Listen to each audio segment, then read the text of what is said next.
Bones, take us through your big victory there, man. Oh man, I always win those shooting competitions. They know that, so just chant me, belt me.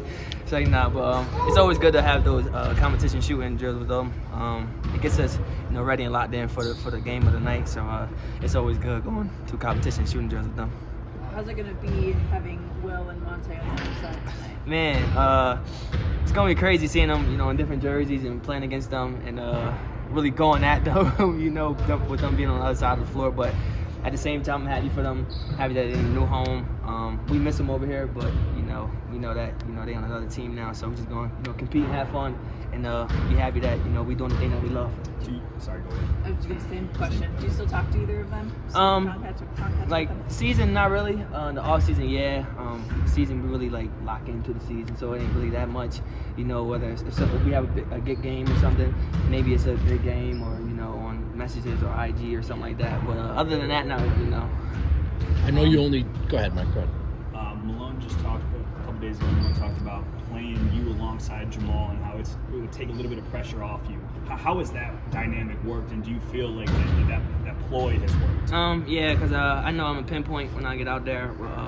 Second unit defenses, or even sometimes first unit defenses. That I feel like they know I'm such a threat. So sometimes some double teams. I feel like with Molly out there, it alleviates the pressure, or the tension, the focus, and being pinpointed on me. So, playing with Molly is big. It opens the floor up even more. It puts two shooters out there, and it's just dynamic. Speaking of Maul, last two games kind of got it going. Yeah. What have you seen from him? Man, him just being himself, comfortable. I feel like the Portland game. At first, when he wasn't going, getting himself going, we're like, Molly, keep going, keep shooting, we with you. And you see he started getting his feet wet, he started getting a rhythm. And then that carried on, to the last game. And we just happy for Molly for getting his feet wet and tapping back into his old self. When did you start calling him Wonky?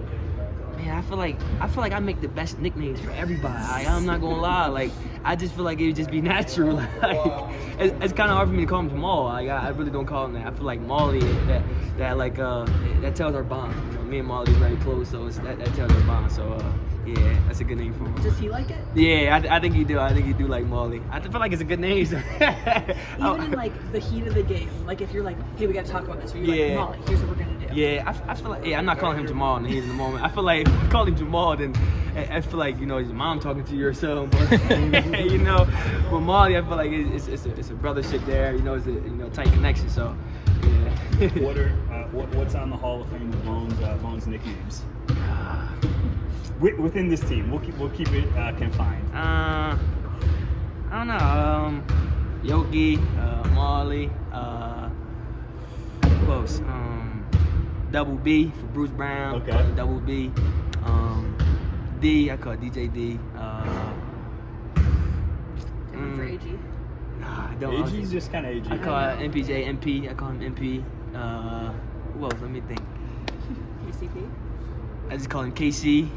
Just drop the last name. I'm dropping the last name. I feel like if you call somebody KCP, that's too long. KC, come here, KC. It's quick, so I feel like the quick nicknames like that, get it going.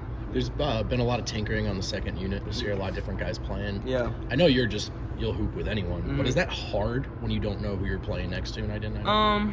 Not really, but at the same time, when you're used to a one solidified second unit team, and you know how each and every one play, it's definitely easier. But at the same time, I can play with anybody. I don't feel like it's that hard. But just trying to get the feel for different guys and where they like on the floor and where they like the ball and stuff like that. So I'm just trying to get used to because it's definitely guys are in and out every time. Right. Saying you don't know who you're gonna play when you get out there. So just trying to figure it out as we go along. But I feel like coach does a good job of keeping the starter in with the second unit, just for comfortability. Bones, how valuable was it to have a guy like a veteran like Will in your corner during your rookie season? Yeah.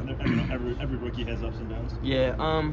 It was big for me, man. A lot of ups and downs, of course. But when I first got drafted, I always say, Will was one of the first person I called, and I'm just I told him he was a free agent at the time. I tell him, man, if you just sign back, with the Nuggets, that mean the world to me. You can show me the ropes, and how the NBA is, and how it goes. So, And I feel like he took that in consideration. And when he signed back, I'm just like, man, that's big. And literally, like, if I wasn't being me, aggressive, smiling, playing fun with joy, he'd get on me. So that was big, from Will, just knowing that I know him since like basically my whole life. Now, what was your first reaction when the trade went down? Man, I was actually in Virginia. I'm just like, whoa, that was crazy. I didn't know it was gonna happen that fast, and it was definitely in the air, but I didn't really think it was gonna happen. But it was definitely crazy. I had called Will. It's like, man, like, I wish you the best, stuff like that. I'm gonna miss you, and yeah. But at the same time, he's happy over there and doing what he does.